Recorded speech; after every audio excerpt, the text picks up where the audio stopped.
കാണുന്നുണ്ടല്ലേ? നല്ല പോരാട്ട വീര്യം എപ്പോഴും ഉണ്ട്. അതുണ്ട്. പ്രചരണ രംഗത്തുള്ള പ്രതീക്ഷ ഞങ്ങൾ ജയിക്കും. ആദ്യ വോട്ട് തന്നെ രേഖപ്പെടുത്തി. എല്ലായ്പ്പോഴും ഉള്ള പോലെ തന്നെ അതേപോലെ ഇപ്പോഴും എത്തി വോട്ട് രേഖപ്പെടുത്തി. അതേപോലെ ആളുകളൊക്കെ വരുന്നുണ്ടോ? ബൂത്തൊക്കെ കണ്ടിട്ട് എന്താ തോന്നിയേ? ബൂത്ത് കണ്ടപ്പോ വളരെയധികം സന്തോഷം തോന്നി. കാരണം ഞാൻ കുറെ കാലങ്ങൾക്ക് മുമ്പ് കണ്ടതാ. അതുകൊണ്ട് വീണ്ടും കണ്ടതിൽ സന്തോഷം. ആളുകൾ എത്തിക്കൊണ്ടേയിരിക്കും. വരട്ടെ നമ്മളുടെ കുട്ടികളൊക്കെ വരട്ടെ, ഇവരെല്ലാം ചെയ്യട്ടെ. കഴിഞ്ഞ തവണ അൻവറിനായിരുന്നു വോട്ട്, തവണ സ്വരാജിന്. അത് നിങ്ങൾ ചോദിക്കുന്നുണ്ട്. അത് ഞാൻ സ്വരാജിന് കൊടുക്കും.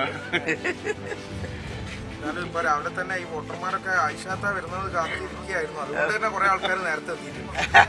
വളരെ സന്തോഷമായി. കോൺഗ്രസ് എന്റെ രാജ്യം എന്നെ അംഗീകരിക്കുന്നുണ്ട് അല്ലെ? എന്റെ കുട്ടികളും കോൺഗ്രസ്സുകാരൊക്കെ ഒന്ന് വരട്ടാൻ നോക്കി.